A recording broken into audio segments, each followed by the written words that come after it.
아버지, 저희가 삶에서 주저앉아 있었던 부분들이 있다면 이 시간 다시 한번 일어나길 소원합니다.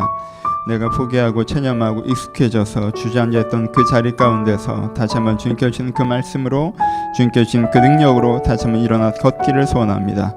예배의 시간이 주님과 함께 그렇게 교제하는 시간이길 소원하오니 각 사람 마음 가운데 말씀으로 찾아오시고 찬양 가운데 찾아오시고 기도 가운데 찾아오셔서 하나님의 힘으로 다시 한번 새 힘을 얻는 시간 될 수 있도록 축복하여 주옵소서. 저희 것을 기대하여야 누릴 수 있을 터인데, 저희가 지난 4주간 말씀을 나눴던 것처럼 이 시간 저희가 기대하게 하시고 소망해 하시고 그 소망까지 응답하시는 그 예배 시간 될 수 있도록 축복하여 주옵소서. 이 시간 주님께 우리 가운데 일하시기를 소원하오며 살아계신 예수님의 이름으로 기도합니다. 아멘. 함께 나눌 말씀은 마태복음입니다.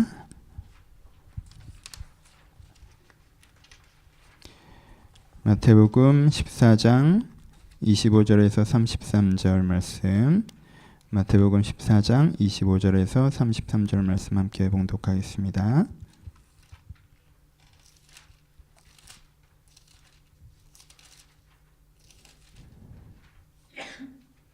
(25절에서 33절) 제가 25절 읽겠습니다. 밤사경에 예수께서 바다 위에 걸어서 제자들에게 오시니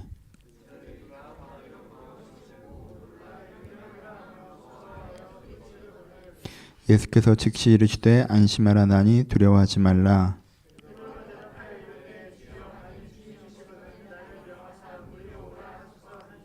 오라 하시니 베드로가 배에서 내려 무리로 걸어서 예수께로 가되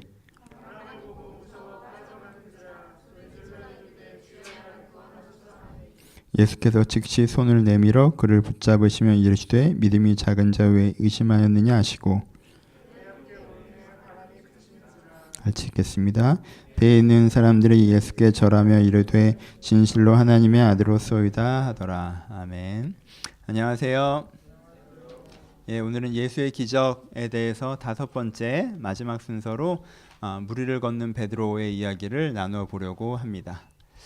조금 다른 얘기로 일단은 시작을 해볼까요? 자신감이라는 단어로 오늘은 시작해 보도록 하겠습니다. 예전에 제가 이거에서 설명한 적이 있었는데요. 자신감이 무엇이라고 정의하십니까? 자신감은 한 개인의 내재된 성품이어서는 안 된다고 말씀드린 적이 있습니다. 자신감은 무엇입니까? 내가 갖고 있는 능력과 내가 처한 상황을 대비해 볼 때 내 능력이 더 크다라고 판단되어서 느끼는 감정이 자신감입니다. 다시, 내가 갖고 있는 능력과 내가 갖고 있는 환경을 대비해 볼 때 내 능력이 더 크다라고 느껴질 때 내리는 판단이 있을 때 느껴지는 감정이 자신감이에요. 그렇죠? 그러니까 자신감은 개인의 내재된 성품이어서는 안 됩니다. 그렇죠? 내 능력이 커요. 내 환경은 내 능력으로 충분히 해결할 수 있는 환경이에요. 그 사람, 이 사람이 뭘 느껴요? 자신감을 느끼죠. 이건 내가 핸들링해 가면 되는 문제니까. 근데 만약에 내가 판단을 해보건대 내 능력은 이만큼밖에 안 돼요. 근데 내가 해결해야 되는 환경은 이보다 더 커요. 그럼 이 사람은 뭘 느끼는 게 정상이에요? 자신감이 없어지는 긴장감을 느끼는 게 정상이죠. 그렇죠? 그러니까 자신감이라고 하는 건 성품이 아니라 감정이어야 해요.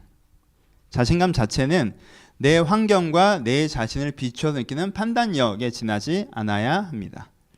그런 거 없이 매사에 자신이 있다라고 하는 건 무슨 뜻이에요?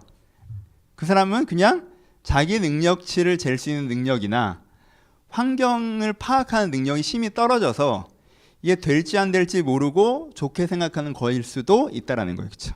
그러니까 옛날에 이 얘기를 들으신 적 있어요. 처음 듣는 것처럼 들으니까 되게 좋네요. 한 3년 전 걸 쭉 다시 할까 그냥? 내가 이렇게 왜 힘들게 새로운 설교를 개발하고 있지? 이렇게 처음 듣는 것처럼 들으니까 나도 순간 몰입이 됐는데 내가 얘기를 그대로 했거든요. 기억 안 나요? 기억나죠? 내가 사역지로 옮긴 것도 아니고. 응? 이게 자신감이라고 예전에 말씀을 드렸어요. 여기까지는. 그렇죠? 오늘은 그 다음 얘기를 하려고 해요. 이게 일반적인 의미에서 자신감인데 지엽적으로는 항상 자신감이 있어 보이는 경우들이 있어요. 그 두 가지가 있어요. 저 사람 항상 자신감이 있어 보이네? 그럼 저 사람은 상황 파악 능력이 없는 거야. 또 제 말 듣고 딱 그렇게 생각하지 마시고, 항상 자신감이 있어 보이는 케이스가 두 가지가 있는데, 첫 번째는 뭐냐면 가능성의 자신감이라고 하는 거예요. 지금 내 상황과 내 능력치를 비교해 봤을 때는, 내 상황과 내 능력치를 비교해 봤을 때는 그게 없는데 내 상황과 내 능력치를 비교해봤을 땐 내가 자신감을 가질 만한 능력이 없어요. 근데 내가 앞으로 길게 보면 결국에는 그렇게 할 수 있다라고 자기의 가능성을 믿으면 그게 뭐가 되는 거예요? 가능성으로서의 자신감이 되는 거예요. 그럼 이 사람은 지금 당장은 조금 어려워도 여전히 뭘 갖겠어요? 지금 당장 어려워도 여전히 자신감을 가질 수 있겠죠.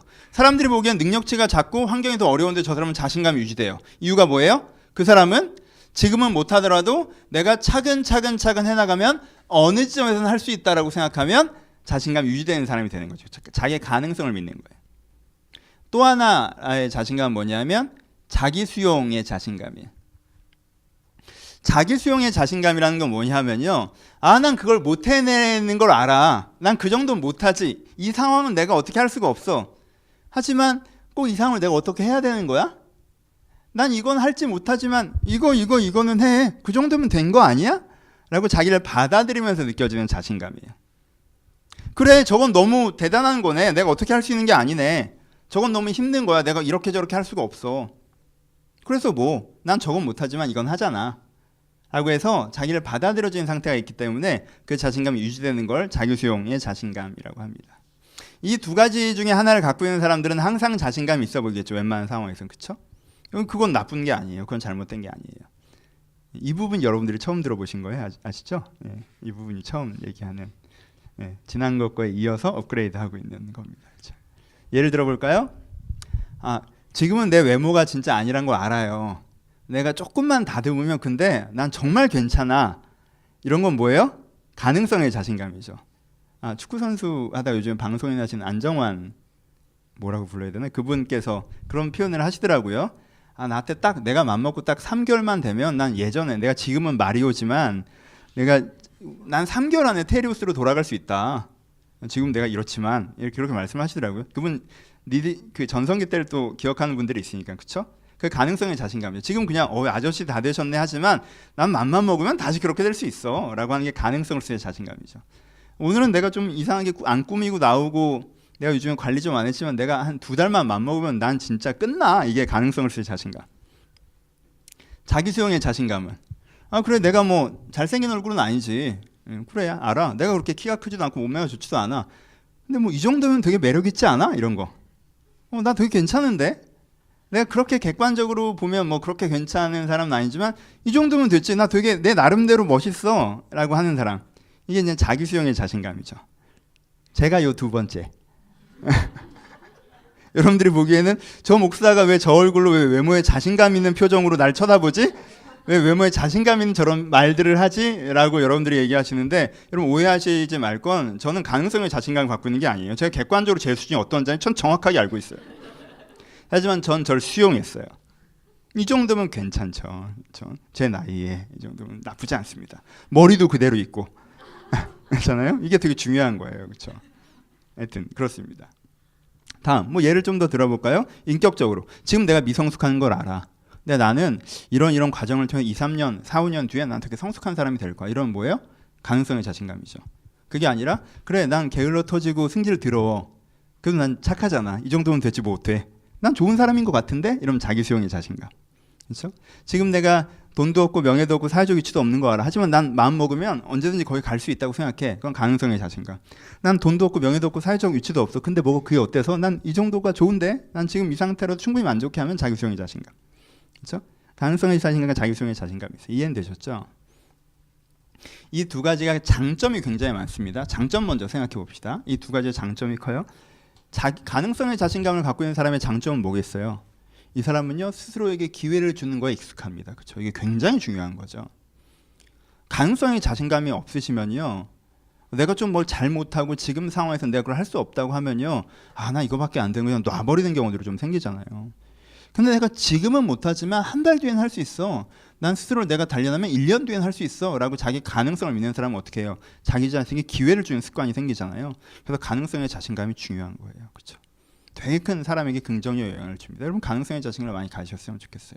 영적으로도 이런 것들이 분명히 있습니다. 하나님께서 내가 살아있는 한 하나님께서 나를 향한 소망을 포기하지 않으신다. 이걸 느끼는 사람은 자기 자신에게 가능성의 자신감을 가질 수 있겠죠. 그렇죠? 되게 중요한 거예요. 자기 수용의 자신감의 장점은 뭔 것 같습니까? 여러분, 자기 수용의 자신감을 가진 사람은요, 빛납니다. 자기가 수용되는 사람. 연애하면 사랑받으면 이렇게 빛나는 거 느껴보신 적 있죠? 제 연애하다 이뻐졌네 이런 거 있잖아요. 근데 자기를 수용한다는 건 자기가 자신을 사랑한다는 뜻이에요. 자기가 자신을 아낀다는 거예요. 자기가 자신을 좋게 생각한다는 거예요. 그래서 자기로부터 사랑받는 사람은요, 자기 자신부터 인정받는 사람은요, 빛이 나요. 그래서 되게 자기 수용의 자신감을 갖고 있는 사람은요, 객관적으로 제 사진을 보면 정말 못생겼는데 막상 얼굴을 마주하고 있을 때는 그것보다는 50% 이상으로 보여요. 그렇죠? 태도라고도 얘기하죠. 태도의 자신감이라고도. 객관적으로는 걔 환경이 그렇게 좋지 않은 걸 내가 아는데 만나다 보면 저 정도도 괜찮은 것 같다는 생각이 들어요. 객관적으로 제 인격이 그렇게 성숙하진 않은 것 같은데 만나다 보면 전 되게 좋은 사람이라는 생각이 들어요. 그렇죠? 이게 빛나게 만듭니다. 자기의 최대치를 보여줘요. 그래서요, 이 자기 수용의 자신감을 갖고 있는 것도요, 삶에서 큰 유익이 됩니다. 우리는 자주 실제보다 자기를 폄하하면 면직긴 인생을 살아갈 때가 있잖아요.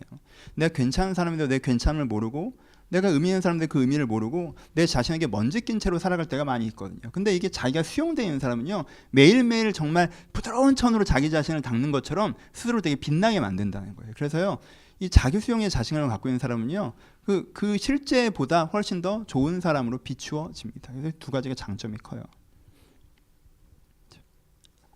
단점을 좀 얘기해 봅시다. 오늘 설교는 이 단점 얘기예요. 멀죠.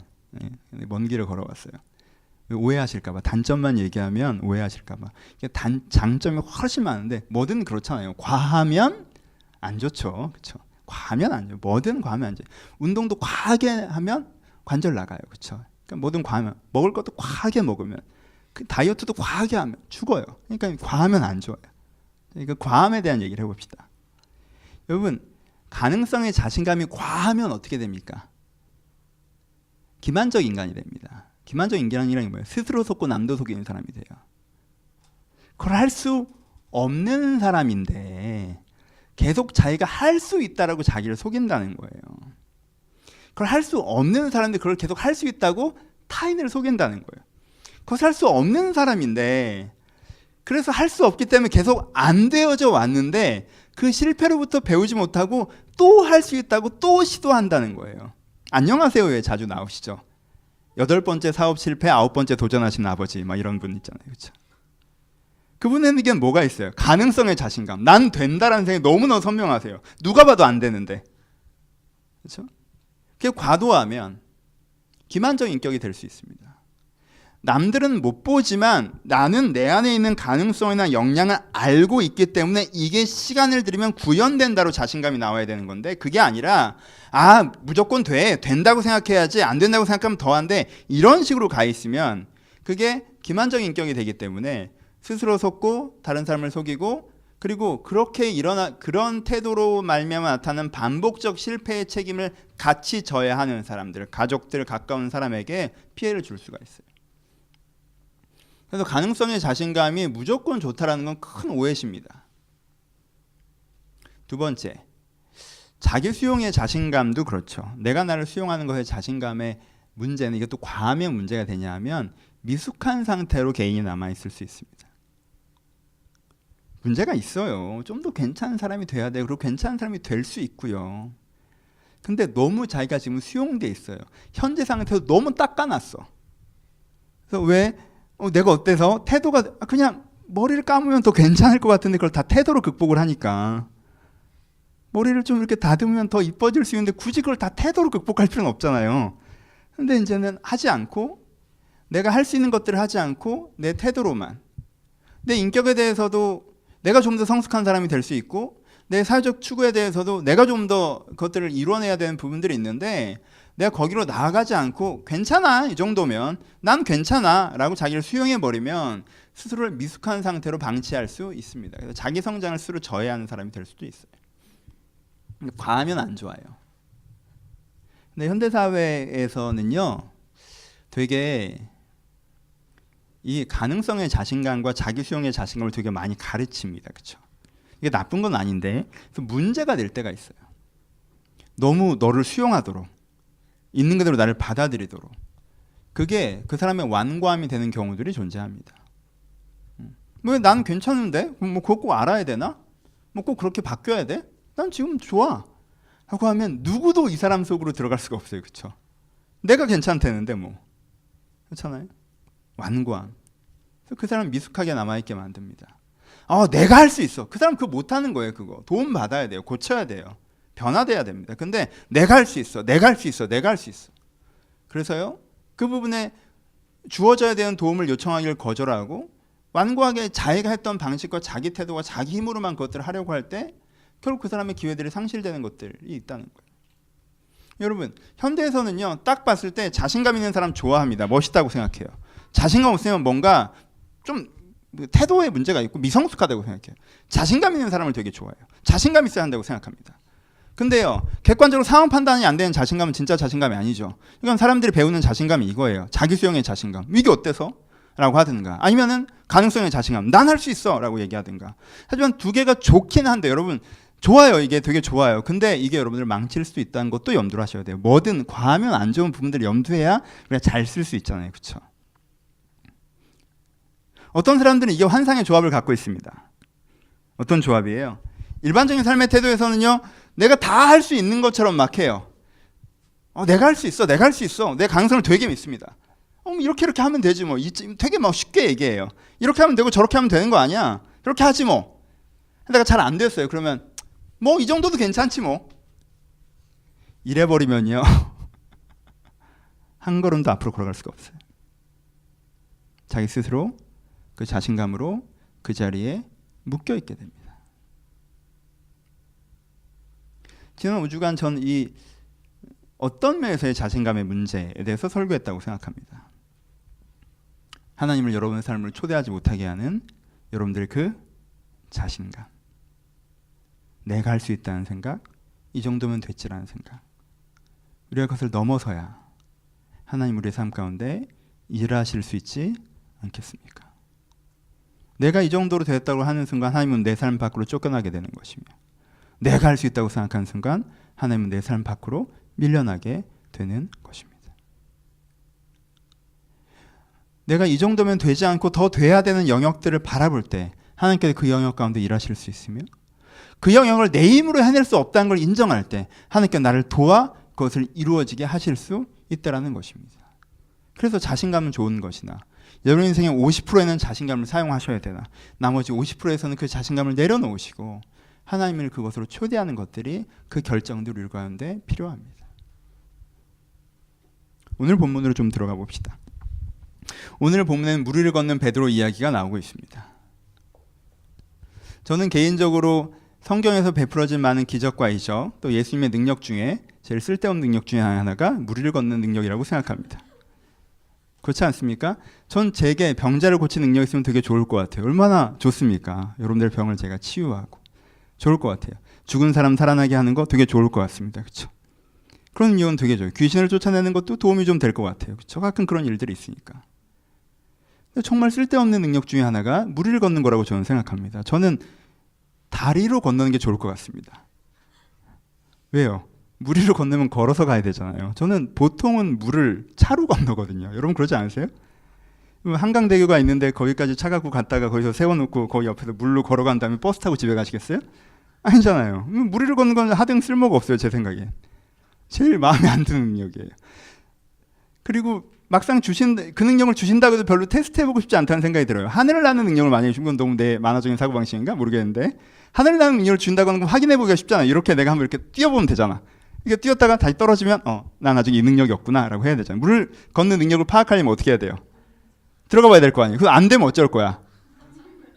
그리고 또 된다 하더라도요, 저는 롤러코스터가 위험하지 않다는 걸 알고 있어요. 롤러코스터가 위험하지 않다는 걸 알고 있지만 전 그 높이와 그 떨어지는 이런 게 싫거든요. 저는 그냥 밑에 높은 데도 싫어하기 때문에 밑에 물인데 그걸 바라보면서 걷는 거 되게 불편할 것 같아요. 된다 하더라도. 그래서 저는 할 줄 알아도 한 번도 쓰지 않을 것 같아요. 그렇지 않아요?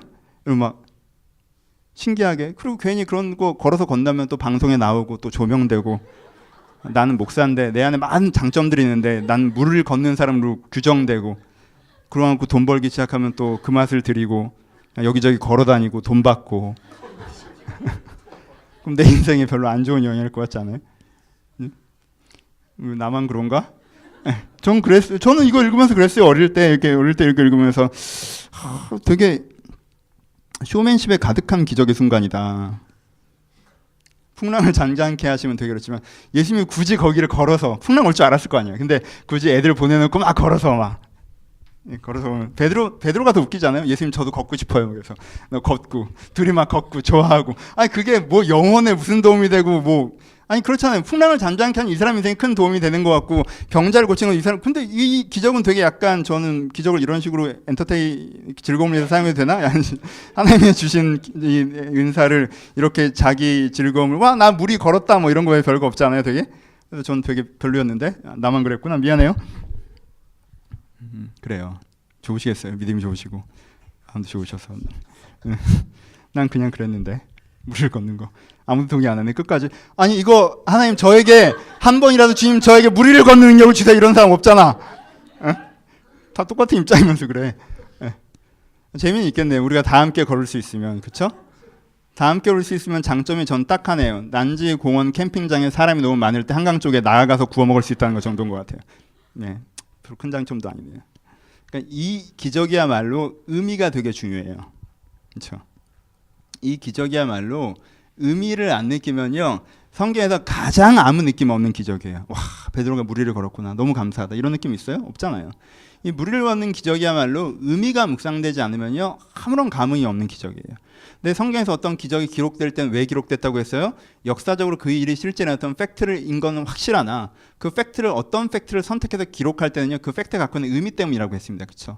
그러니까 굳이 물 위를 걸으셨던 기적을 성경에 기록하고 있고 굳이 베드로가 걸었던까지 기록하고 있을 때는 거기에 담겨있는 의미 때문이라고 여러분들이 이해하셔야 돼요. 그래서 물 위를 걷는다는 것의 의미가 무엇인지 여러분들 깊게 생각하셔야 돼요. 물 위를 걷는다는 것의 의미. 물 위를 걷는다는 거의 의미는요. 의미를 아시려면 먼저 하셔야 되는 게 오늘은 계단이 많죠. 미안해요. 먼저 아셔야 되는 게 뭐예요? 물에 빠져 있는 게 뭔지 이해하셔야 돼요. 물에 빠져 있다는 것은 무엇입니까? 물에 빠져 있다는 것. 오늘 설교는 여기가 사실은 출발점이 물에 빠져 있는 것.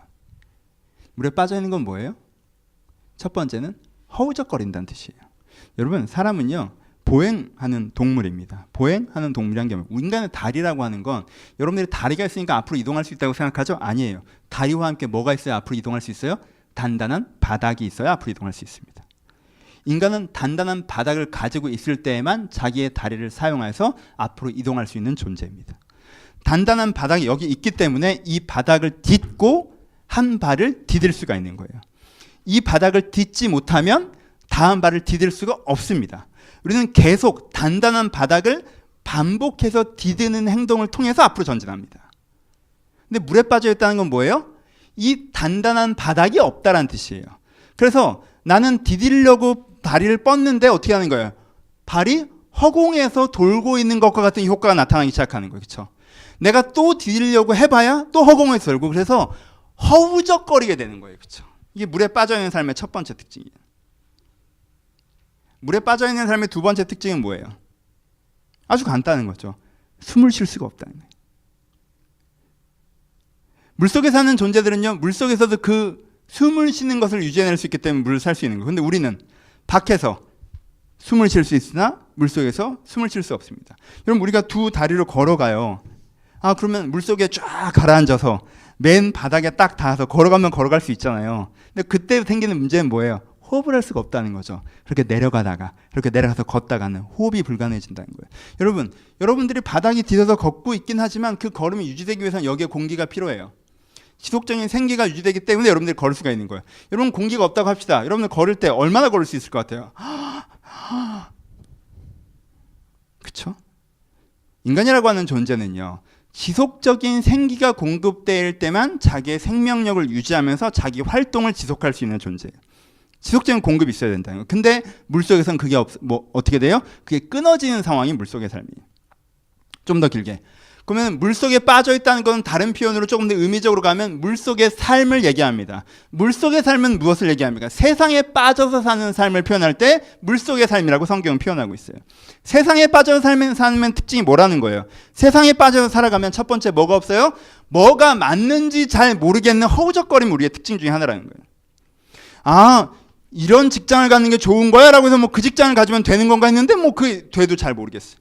이런 사람을 만나면 좋은 건가 해서 그 사람을 만나려고 해서 만나게 했는데 또 잘 모르겠어요. 아, 이렇게 살아가면 되는 거에서 이렇게 살아봤는데 몇 년 지났더니 또 그게 아닌 것 같아. 저렇게 사는 게 맞는 거지만 저렇게 살았는데 또 그게 아닌 것 같아. 나는 뭐가 이렇게 살아라 저렇게 살아라 이게 맞다 저게 맞다고 세상이 얘기해 주는 대로 뭔가 그걸 해보려고 계속 발을 움직이고 있는데 계속 그게 뭐가 되는 거예요? 딛고 걸어가는 게 되지 못하고 허우적거림이 된다는 거예요. 그래서 세상 속의 삶의 첫 번째 특징은 뭐라고 얘기하는 거예요? 허우적거림을 좀 단단한 말로 하면 뭐라고 표현하는 거예요? 혼돈의 삶이라고 표현하는 거죠. 혼란의 삶이라고 얘기하는 거예요. 그렇죠? 뭐가 맞는지 모르겠다는 거예요. 처음엔 뭐가 맞는지 알아보려고 발을 딛고 걸어보려고 막 허우적거려요. 하지만 어느 쯤에서 허우적거려봐야 이것으로 말미암아 몸이 움직일 수 없다는 걸 알면 점점점 행동이 둔해지기 시작하죠. 그렇죠? 처음엔 세상을 살아갈 때 중고학교 때 고등학교 때 대학교 때 아 이게 맞나 저게 맞나 저게 맞나 저게 맞나 이렇게 해보려고 했어요. 근데 디뎌지지가 않아요. 계속 헛발질이처럼 돌아가요. 그러니까 아 나중에 어떻게 해? 뭐 맞는 거 이런 거 아무것도 없어 라고 하는 거죠. 근데 그렇게 되면 무슨 일이 생겨나기 시작합니까? 여러분 사람은 발을 디뎌야 앞으로 전진해. 무슨 뜻이에요?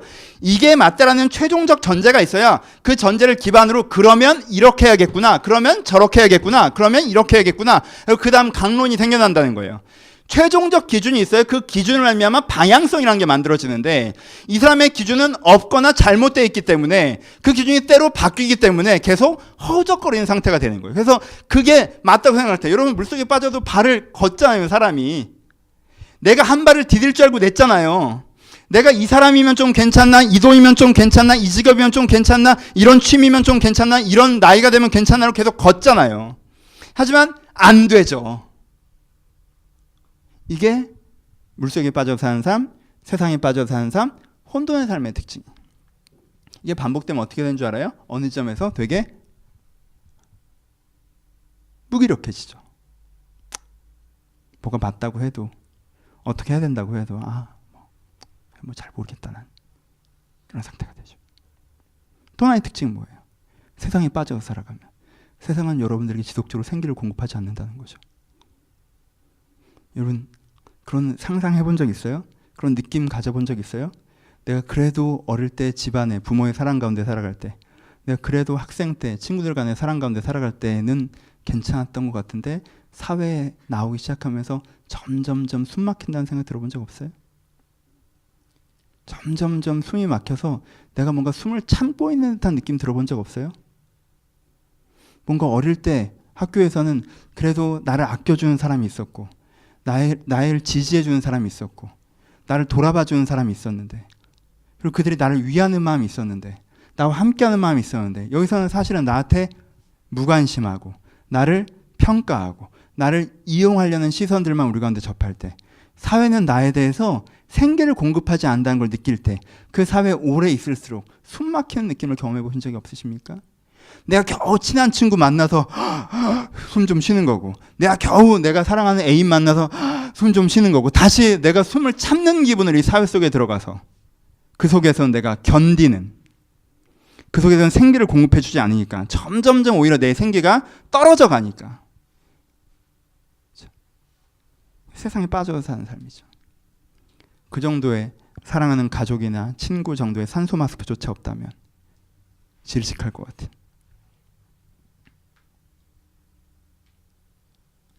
그래서 이 세상에 빠져 사는 삶을 오래 지속하다 보면 무슨 일이 벌어져요? 내가 생기에 대한 공급이 사라지고 내가 발 딛고 설 단위가 없다는 걸 느낄 때 이 사람은 점점 혼란스럽고 무기력해지죠. 그렇죠? 혼란스럽고 무기력해지면 어떡합니까? 허우적거리는 것을 멈추고 몸이 풀어져 버리죠. 내적 죽음을 맞이합니다. 무기력과 혼란이라고 하는 생기 없는 내면.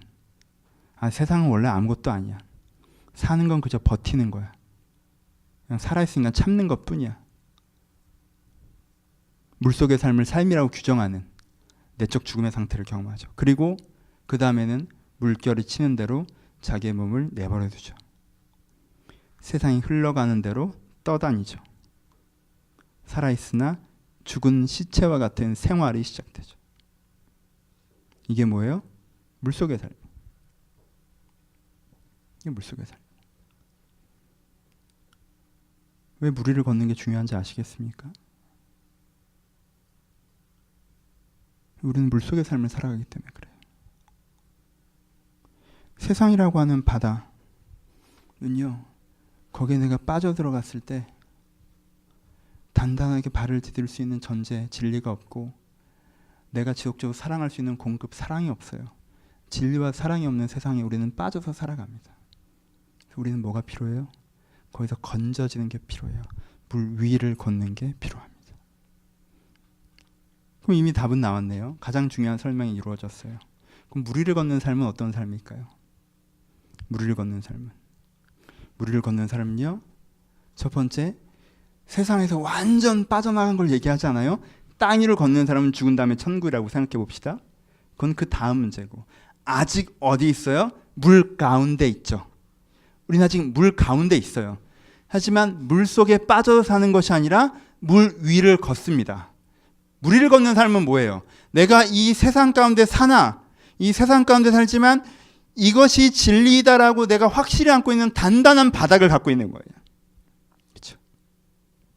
이것이 맞다라고 하는 단단한 바닥을 갖고 있는 거예요. 나는 이 방향으로 살아가겠다라는 단단한 기준을 갖고 있는 거예요.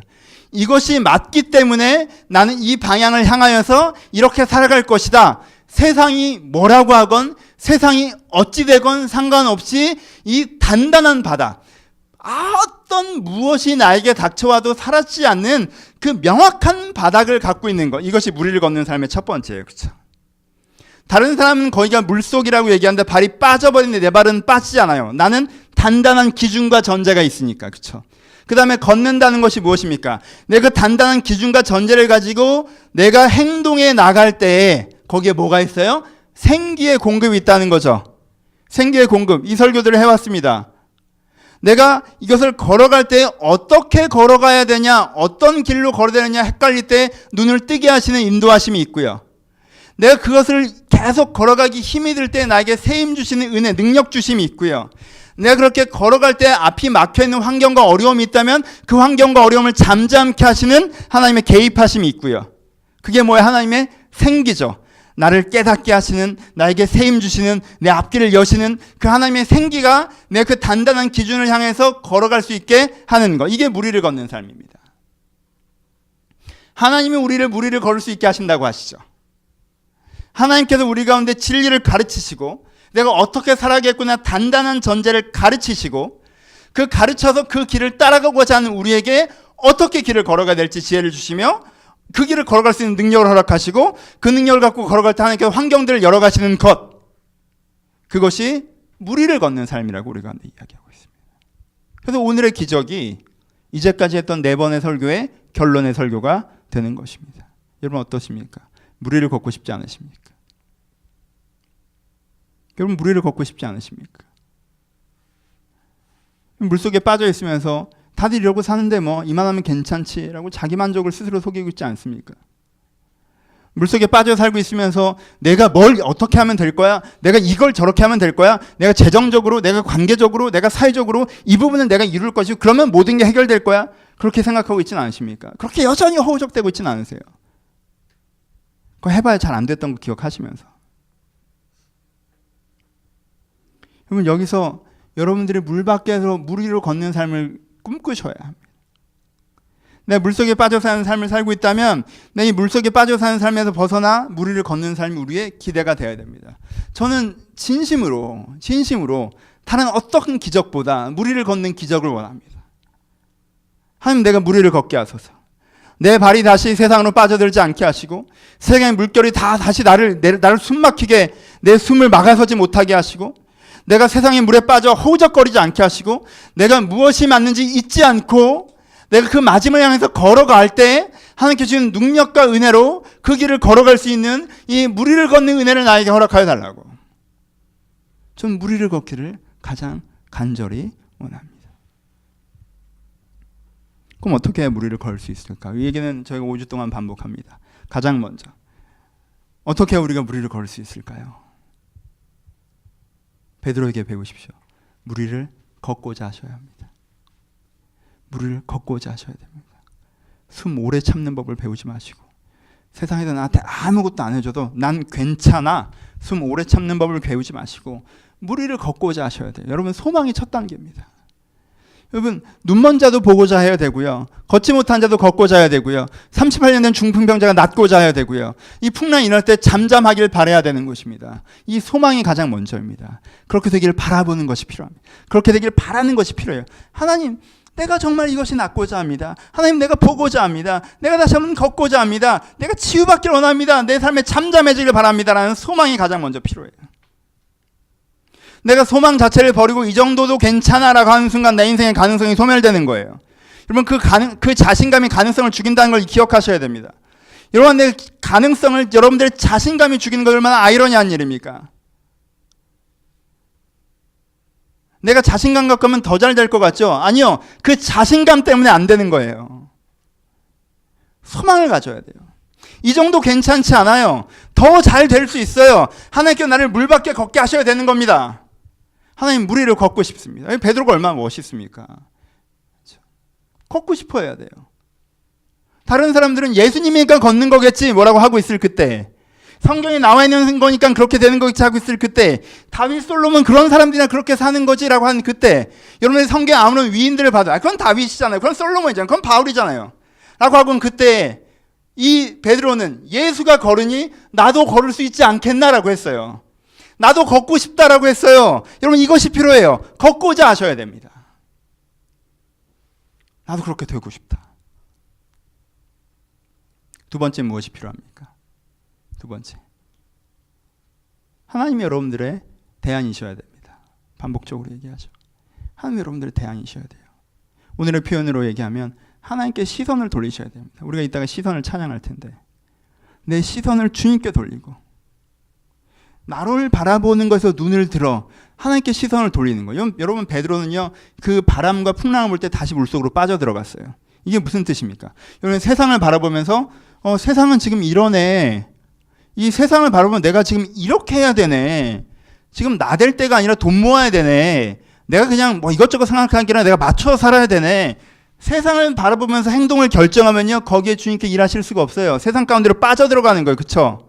근데 그게 아니라 하나님을 바라보면서, 하나님께서 살아계시고 하나님께서 내 인생에 일하실 수 있어, 하나님은 이런 식으로 하셔, 하나님은 자기 사람을 찾으셔, 진리를 추구하는 사람을 원하셔, 하나님께서는 그 사람들을 돌보셔, 그 사람이 이렇게 나갈 때 그 사람을 통해서 이런 일들을 이루고자 하셔 라고 내가 하나님을 바라봐요. 그럼 내가 어떻게 해야 되지?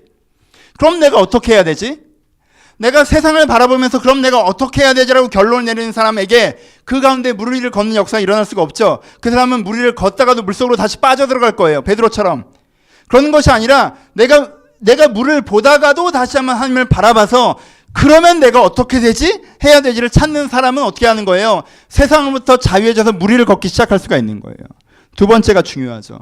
내가 걷고자 하셔야 되고 시선을 주님께로 맞추셔야 됩니다. 하나님을 여러분들 대안으로 삼으셔야 돼요. 걸을 수 있는 계획을, 하나님을 여러분들의 걸을 수 있는 계획으로 생각하셔야 돼요. 세 번째, 뭐 하셔야 됩니까? 발을 내디디셔야 되죠. 이게 어려운 거예요. 이것 때문에 제가 물 위를 걷는 은사를 받기 싫다고 하잖아요. 발을 내디뎌야 된단 말이에요. 내가 아직 물 위를 걸 수 있는지 없는지 모르는 상황에서 내가 거기에 시커먼 바닷물이 있는데, 지금 뭐 15cm 물에서 실험해보는 게 아니잖아요. 거의 시커먼 바닷물이 있는데 내가 배에서 발을 띄어서 거기에 발을 내딛는 거라고요. 떨어지잖아. 그렇잖아요. 근데 여기서 공중에 발이 멈출 거라고 생각해서 내가 발을 내딛어야 돼요. 난 한 번 떨어졌더니 무게중심을 두지 않잖아요. 그렇잖아요. 정말 거기에 내딛어야 돼요. 근데 하나님께서 지금 나에게 성령 은사를 안 주셔서 내가 지금 발이 아래로 내려왔지만 이게 공중에서 멈춰야 되는 거지, 그치? 멈추는 걸 경험해서 걷는 걸 경험하면 그때 뭐가 되는 거예요? 아, 정말 하나님께서 이렇게 하신 걸 경험할 수 있죠. 발을 내딛지 않은 사람은 그걸 경험할 수가 없어요. 내가 물 위로 걷고자 해야 되고요. 물 위를 걷고자 한다면 하나님께 시선을 맞춰서 그러면 내가 지금 뭘 해야 될지를 이해해야 되고요. 이해하셨으면 그걸 행동하기 시작해야 돼요. 그래야 그가 물 위를 걷기 시작할 수가 있습니다. 그는 다른 삶을 경험하기 시작할 수 있습니다. 이렇게 하실 때 여러분 물 위를 걸으실 것입니다. 말씀 마칩시다. 두 가지. 첫 번째, 자신감 얘기로 오늘 얘기를 시작했죠. 왜 그런지 이해하셨을 것 같아요. 중간중간 또 얘기했으니까. 우리는 때로 아예 기대하지 않는 것을 통해서 마음의 안정을 얻는 방법을 택합니다. 자, 여러분 기대하지 않으면 안정감이 찾아오잖아요. 포기하면 편하잖아요. 아 그래 이거 안 되는구나 이건. 괜찮아 이 정도도. 나쁘지 않은데 뭐. 그게 우리의 두려움에 긴장감일 수 있을 것 같아요. 저도 자기 수용을 참 잘하는 사람인 것 같아요. 그렇잖아요. 사람들이 저를 보면서 되게 자신감 있어 보인다고 하는데 제 자신감의 두 가지는 4대 6으로 자기 수용이 6이고 가능성이 4입니다. 저는 제가 더 의미 있고 위대한 일을 할 수 있다고 생각해요. 하고자 하는 의지가 있습니다. 근데 안 돼도 괜찮아요. 이게 제 완고함의 틀이에요. 제 완고함의 틀이에요. 의미 있는 삶을 살고 싶어요. 제가 세상을 바꾸는 노력을 할 겁니다. 그렇게 인생을 추구하고 나갈 거예요. 근데 그렇게 안 되더라도 그렇게 실패하는 삶이 아니에요. 난 지금도 괜찮아요. 그럼 이런 사람은 무릎을 꿇고 엎드리지 않습니다. 하나님 어찌합니까? 라고 매달리지 않아요. 이런 사람은 일정 이상 움직이기가 어렵습니다. 자기가 할 수 있는 최선을 다하고 그 선에서의 결과에 만족한 다음에 하나님을 자기 삶으로 초대하지 않아요. 이렇게 묻습니다. 결론의 첫 번째는 그거예요. 하나님이 일하실 수 있는 영역을 내어드려야 돼요. 제가 5주간 설교한 거. 하나님이 일하실 수 있는 영역을 내어드려야 돼요. 하나님, 이 부분은 내가 어떻게 할 수 없는데 내게 정말 필요한 부분이에요, 주님. 주님 어떻게 해주실래요? 하나님 제발 눈을 뜨게 해주세요. 다시 걷게 해주세요. 이런 영역을 내어드리는 게 필요해요. 하나님 없어도 괜찮아요. 제가 알아서 할게요. 저는 이 정도도 살만해요. 라고 하면 하나님이 개입하신 은혜를 통한 인간의 변화라는 건 일어날 수가 없어요. 여러분 구원이 무엇입니까? 여러분들이 변화되고 새로운 사람이 되는 거죠. 여러분 변화되고 새로운 사람이 되기 위해서는요. 하나님 개입하심이 필요하죠. 근데 내가 하나님 개입하심을 막고 있다면 내가 좀 노력해서 할 수 있는 정도의 예의 바름과 정돈된 생활 정도만 나에게 있겠죠. 그렇죠? 그러니까 여러분 그러지 마시고 여러분들의 영역을 내어주셔야 돼요. 여러분들이 보이지 않으십니까? 여러분들이 판단하지 못하잖아요. 오른쪽이 왼쪽이 어떤 게 최선일까 모르겠잖아요. 여러분 물어보셔야죠. 내가 이것들을 해내야 되는 건 맞지만 할 능력이 없잖아요. 그럼 능력을 구하셔야죠.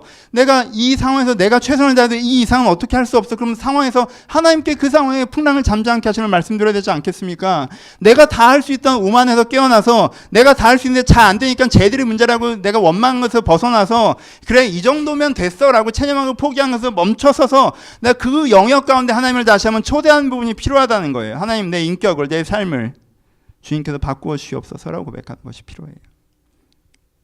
결론 두 번째. 저는 지난 5주간 기도에 대해서 설교했다고 생각하고 있습니다. 여러분. 저는 지난 5주간 기도에 대해서 설교한 것 같아요. 기도하셔야 돼요. 단지 그 얘기를 했다고 생각되지 않으십니까? 소경이시라면 보게 해달라고, 중풍병자라면 걷게 해달라고, 풍랑을 만드셨다면 잠잠케 해달라고, 38년 된 오래 묵은 문제가 있다면 하나님 내가 이 문제가 너무 오래 묵은 문제인지 나도 아우나 주여 이제는 좀 해결하여 주옵소서. 하나님 내가 이 세상의 물결 가운데 빠져갈 수밖에 없으니 제가 내가 무리를 걷게 하소서. 기도해야 되지 않겠습니까? 그 기도가 필요합니다. 내가 주님을 초대하는 기도가 있을 때, 하나님께서 내 인생에 개입할 수 있도록 하나님을 초대하는 그 기도가 있을 때, 그래서 하나님께서 내 인생에 개입하심을 느끼고 누릴 때, 그때에서야 내가 할 수 있는 이상을 하는 하나님, 내가 할 수 있는 영역을 넘어서 일하신 하나님의 그 능력, 그 구원을 맛보아 알 수가 있습니다. 진짜 말씀을 마칩시다. 여러분 이 책의 이름은 뭔지 아세요? 오늘 지난 5주간 했던 책들의 이름이 뭡니까? 복음서입니다. 그렇죠? 복음서. 복음이란 뜻이 뭐죠? 좋은 소식이란 뜻이에요. 성경은 우리 가운데 좋은 소식이 너희 가운데 전해졌다라고 얘기하고 있습니다. 예수 그리스도가 나신 거 맞죠? 여러분 예수 그리스도가 나셨다만 마태복음, 마가복음, 누가복음, 요한복음에 기록되는 게 아니잖아요. 그렇죠? 그럼 성경에 제가 오늘 소개하는, 제가 5주간 소개했던 좋은 소식이 있습니다. 2000년 전에 여러분들에게 전해진 좋은 소식, 이걸 일부러 써놓고 전하라고 했던 이유, 사람들에게 좋은 소식이기 때문에, 우리에게 이게 좋은 소식이기 때문에. 그렇죠? 하나님이 지금 성경이라는 이 매체를 통해서 여러분들에게 좋은 소식을 전하고 있습니다. 무슨 소식입니까? 여러분들의 눈먼 눈이 뜰 수 있다는 소식이에요. 움직이지 못한 여러분들이 걸을 수 있다는 소식이에요. 여러분들의 눈앞에는 풍랑이 잔잔해질 수 있다는 소식이에요. 여러분들의 38년 된 묵은 문제가 해결될 수 있다는 소식이에요. 여러분 묻습니다. 이 복음을 믿으십니까? 이 복음을 믿으십니까? 이 복음을 믿으십니까? 아, 내가 그 얘기 알아 이거 말고, 난 2000년 전에 그런 일이 있었다고 생각해라고 그런 거 말고, 여러분 2000년 전에 누가 무리를 걸었건 말았건 나랑 무슨 상관이야 도대체? 그게 왜 나에게 좋은 소식이에요? 내가 지금 무리를 걸을 수 있어야 내가 그게 나에게 좋은 소식이죠. 2000년 전에 누가 눈을 뜨건 말건 내가 뭔 상관입니까? 전 별로 관심 없어요. 지금 내가 눈을 뜰 수 있어야 그게 나에게 좋은 소식이죠. 지금 성경은 좋은 소식이라고 기록하고, 그들에게 좋은 소식이었다가 아니라 우리에게 이것이 좋은 소식, 복음이라고 기록하여서 이 기적의 이야기들을 적고 있습니다. 그러니까 이 기적의 이야기, 신기한 이야기, 유년부 때 소년부 때 하던 이야기, 요즘에 영화부 때 유년부 때 하던 이야기, 예수님이 이러셨대라는 이야기가 아니라 이것이 정말 나에게 복음으로 믿기어지고 있습니까? 여러분들이 복음을 믿으십니까? 복음을 믿으십시오. 그러면 그 복음의 능력, 역사가 여러분들에게 나타날 것입니다. 우리가 이 믿음의 선한 삶 속에 서 있음을 기억하십시오. 막연하게 나는 믿는다 하는 자기 기반에 서지 마시고, 내가 지금 이 순간 하나님께서, 예수님께서 나에게 선언하셨던 이 마태, 마가, 누가, 요한에 반복해서 말씀하고 계시는 성경의 복음에서 여러 가지 부분들이 있지만 그 중에 가장 중요하게 한 부분을 얘기하고 계시는 이 눈을 뜨게 하시고 걷게 하시고 풍랑을 잔잔케 하셔서 묵은 문제를 해결하게 하시며 무리를 걷게 하시는 그 복음을 내가 믿는가 하고 다시 한번 믿으시고 돌아보시고 믿기로 지금 이 순간 결정하셨으면 좋겠습니다. 여러분 믿기로 결정하신다면 하나님께 여러분들의 믿음을 받으셔서 여러분의 삶에 다시 한번 눈을 뜨게 하시는, 다시 걷게 하시는, 어떤 풍랑을 잔잔케 하시는 은혜로 함께 하실 것입니다. 오늘 내 상황에서 눈을 들어 이 하나님을 바라보기 결단하는 마음으로 함께 기도하시면서 이 은혜를 받으시길 주님의 이름으로 축원합니다. 같이 찬양하시겠습니다.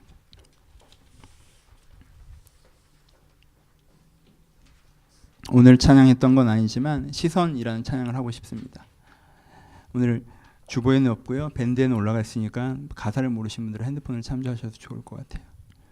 내게로부터 눈을 들어 주를 보기 시작할 때 주의 일을 보겠네. 내 작은 마음 돌이키사 하늘의 꿈꾸게 하네. 주님을 볼 때 모든 시선을 주님께 드리고, 모든 시선을 주님께 드리고.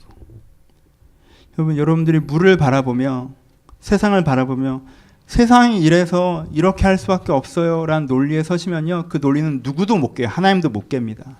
그건 누구도 깰 수 없어요. 왜요? 전제가 거기니까. 세상이 이러니까 이렇게 할 수밖에 없어요 라고 시작을 하시면요, 그 논리는 하나님도 깰 수 없어요. 그 논리 속에 스스로를 묻고 나를 자유케 하라고 말씀하지 마십시오. 시작을 바꿔야 돼요. 모든 시선을 주님께 돌리고, 하나님이 이런 일들을 해나가시는 분이신데 그럼 내가 어떻게 하면 되겠습니까? 라고 할 때 주님의 일들이 우리 가운데 시작될 수 있습니다. 이런 주님을 바라보는 결단하는 마음으로 함께 찬양하길 바랍니다. 찬양하시겠습니다.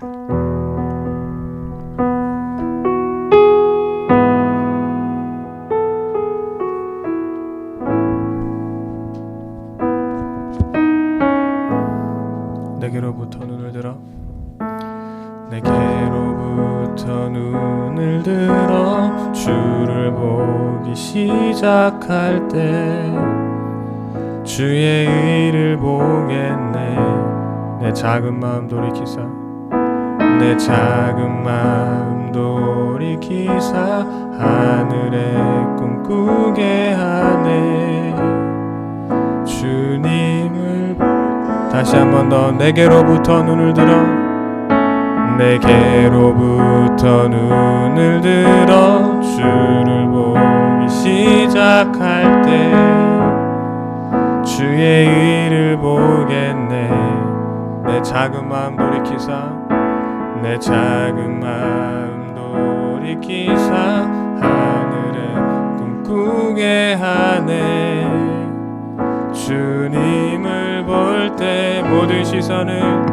모든 시선을 주님께 드리고 살아계신 하나님을 느낄 때 내 삶은 주의 역사가 되고 하나님이 일하기 시작 모든 시선을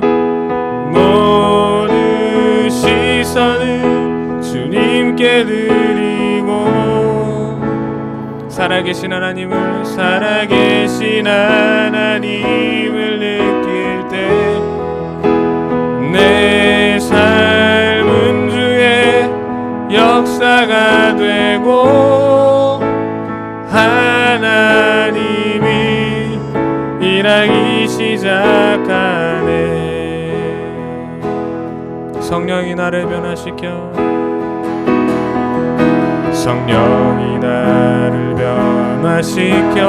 모든 두려움 사라질 때 주의 의를 보겠네.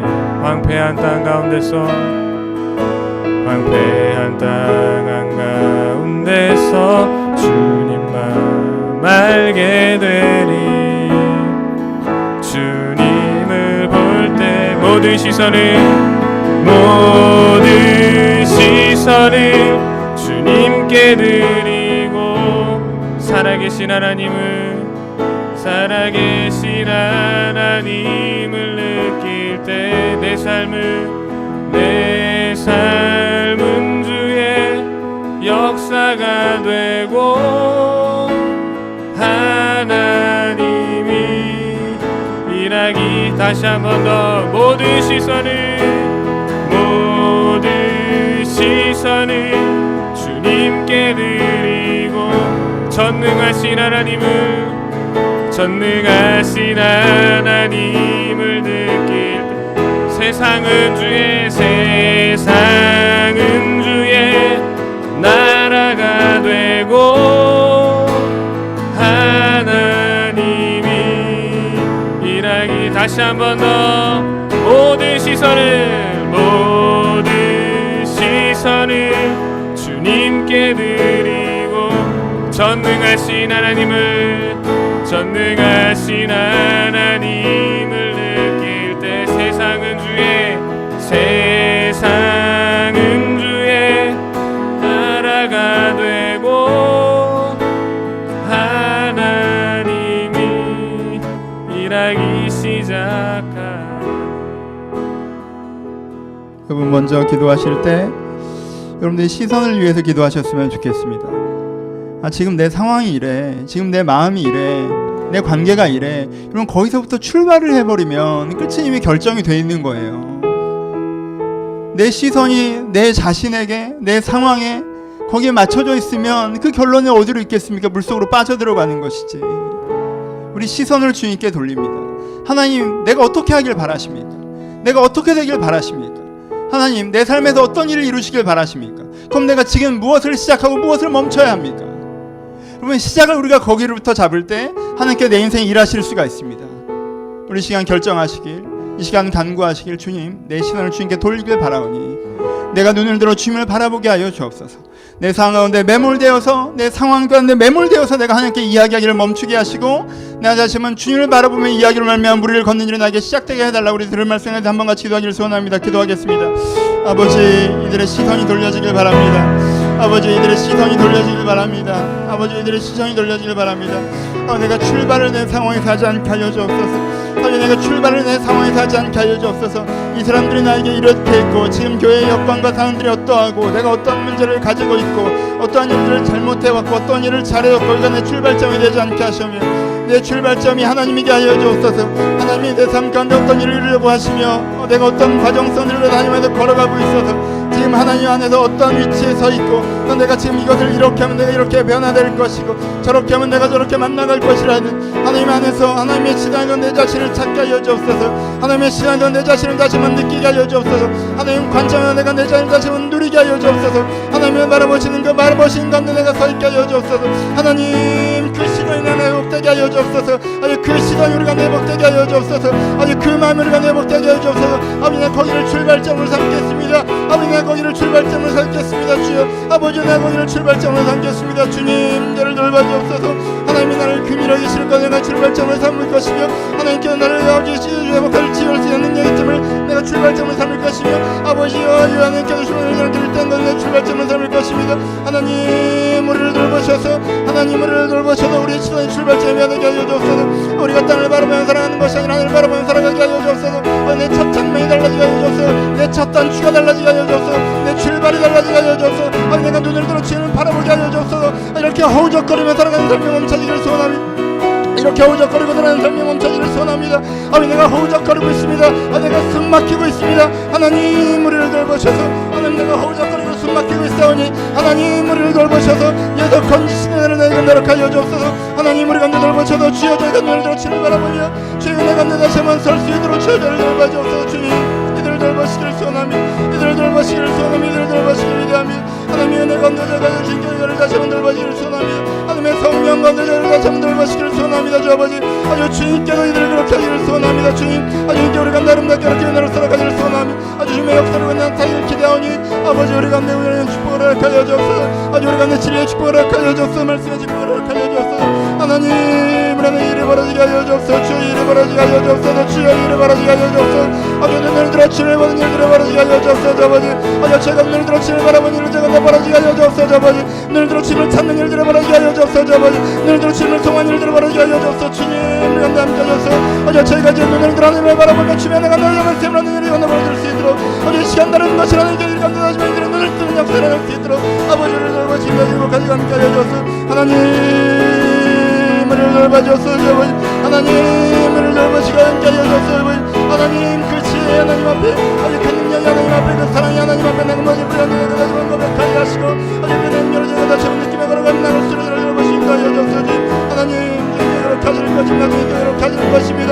아버지님께로 가지를 신뢰하며 고백하며 나가는 주여여도 주저앉지 않게 하여 주옵소서. 포기하지 않게 하여 주옵소서. 주여 저를 돌보시는다 하시고 아버지 너를 가지를 도와여 주옵소서. 여러분 이 시간 여러분 구할 것들을 구하셨으면 좋겠습니다. 여러분 구할 것들을 구하셨으면 좋겠습니다. 여러분 구하지 않아 받지 못합니다. 두드리면 열린다고 하셨습니다. 찾으면 찾는다고 하셨습니다. 구하지 않아 받지 못하는 것입니다. 여러분 판단이 안 서십니까? 눈을 뜨게 해달라고 구하세요. 이걸 해야 되는데 힘이 없으세요? 능력을 달라고 구하세요. 내가 최선을 다해서 하고 있는데 내 할 도리는 다 하고 있는데 이 내 인생의 풍랑이 잔잔해지지 않습니까? 풍랑을 잔잔케 하심을 구하십시오. 목사님 내가 뭐가 뭔지는 잘 모르겠지만 내가 사는 삶이 숨막힙니다. 내가 허우적거리고 있는 것 같습니다. 그러십니까? 나를 건져달라고 구하십시오. 우리가 주님께 구할 때 주님께 우리 가운데 일하실 것입니다. 이 시간 한 번만 여러분들이 간구하며 기도하실 텐데 여러분들이 필요하신 그것을 부여잡으시고 아버지 내 눈을 뜨게 하소서. 내가 다시 걷게 하소서. 내 안에 풍랑을 잠기 않게 하소서. 48년 된 묵은 문제가 38년 된 묵은 문제가 해결되게 하소서. 아버지 내가 숨을 쉴 수가 없사오니 허우적거리고 있사오니 이 삶에서 나를 건져주시옵소서. 여러분들이 붙잡고 있는 그 말씀을 가지고 주 앞에 매달려 기도하기를 소원합니다. 기도하시겠습니다. 하나님 각 사람 가운데 기도 제목 갖고 주 앞에 매달려 기도하기를 소원합니다. 아버지 각 사람의 기도 제목 가운데 매달려 기도하기를 소원합니다. 하나님 이들 가운데 매달려 기도하기를 소원합니다. 주여 매달려 기도하기를 소원합니다. 아버지 이들의 풍랑을 잔잔케 하여 주옵소서. 주여 이들의 풍랑을 잔잔케 하여 주옵소서. 하나님 이들의 풍랑을 잔잔케 하여 주옵소서. 이들의 풍랑을 잔잔케 하여 주옵소서. 하나님 이들의 풍랑을 잔잔케 하여 주옵소서. 주여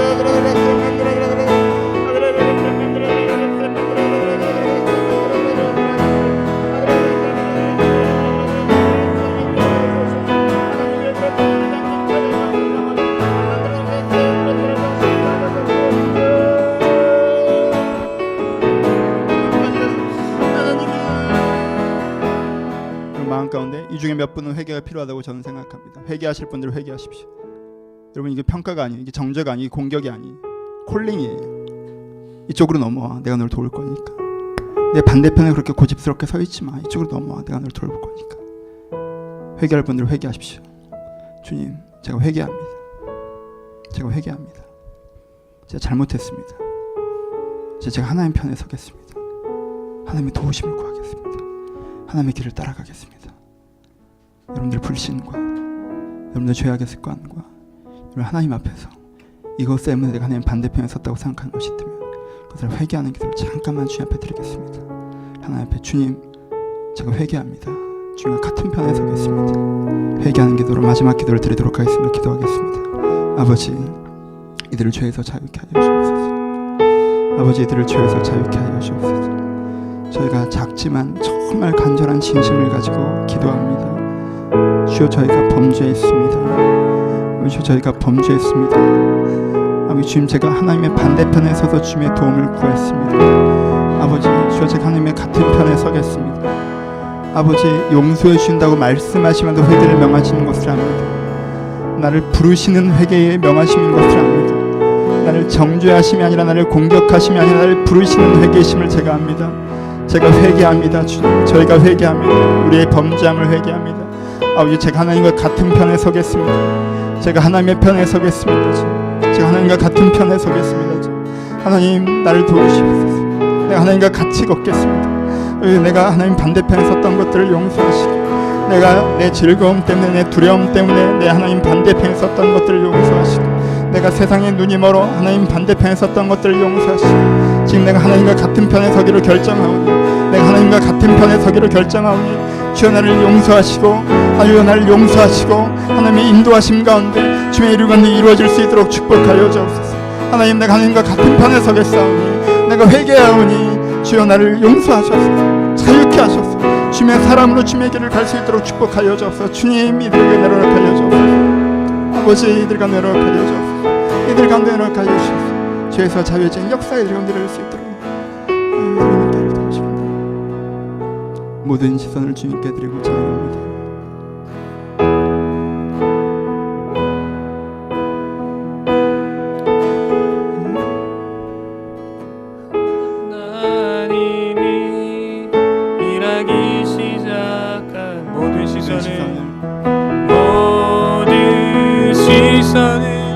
주님께 드리고, 살아계신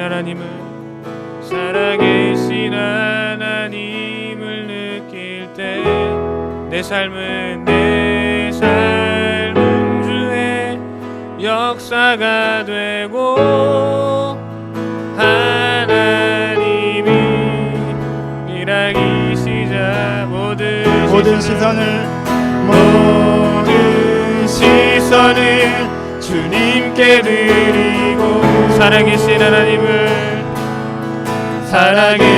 하나님을 느낄 때 내 삶은 주의 역사가 되고, 하나님이 일하기 시작한 모든 시선을 주님께 드리고, 살아계신 하나님을 느낄 때 내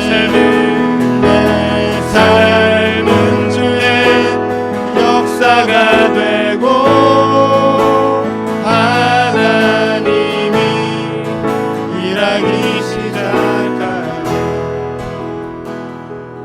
아버지, 저희가 주님을 다시 한번 바라보기를 소원합니다. 내가 내 자신과 내 삶만 바라보느라 여기서 최선을 찾아야겠으니, 나라도 나를 믿어주며 잘할 수 있다고 얘기해줘야 하고, 나라도 나를 사랑하여서 이 정도면 괜찮지라고 얘기해줘야 되는 삶을 살아갈 때가 많이 있습니다. 하나님 앞에서 그것이 부끄럽고 죄한 것은 아니나 내가 부족한 것을 주님 앞에 고백합니다.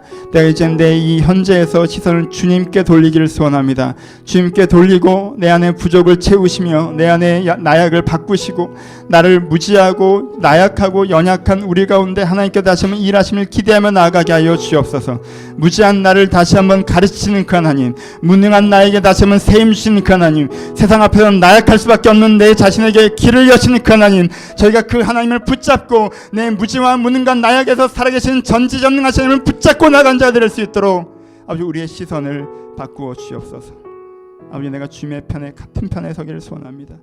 내가 작은 즐거움 때문에 범죄를 움켜잡고 하나님의 반대편에 서 있었던 것들이 있다면 그것들을 내려놓고 하나님과 같은 편에 서게 하시며 내 주님 앞에 같은 편에 서서 내 인생의 숙제들을 가지고 주님 앞에 고민할 때 주의 그 문제를 하나님의 우리와 함께 풀어가심을 경험할 수 있도록 축복하여 주옵소서. 아버지, 이것이 복음이라고 하셨는데, 이것이 좋은 소식이라고 하셨는데, 이것이 우리 가운데 진정으로 복음이 되게 하여 주옵소서. 이것이 진정으로 좋은 소식이 되게 하여 주옵소서. 이 좋은 소식으로 말미암아 기뻐하는 그 복음을 말미암아 구원받은 자들이 될 수 있도록 우리를 축복하여 주옵소서. 이제 우리 주 예수 그리스도의 은혜와 하나님 아버지의 사랑하심과 성령의 교통하심이 그 복음을 믿어 구원받기를 소원하는 모든 심령 가운데 이제로부터 영원토록 함께 있을지어다. 아멘.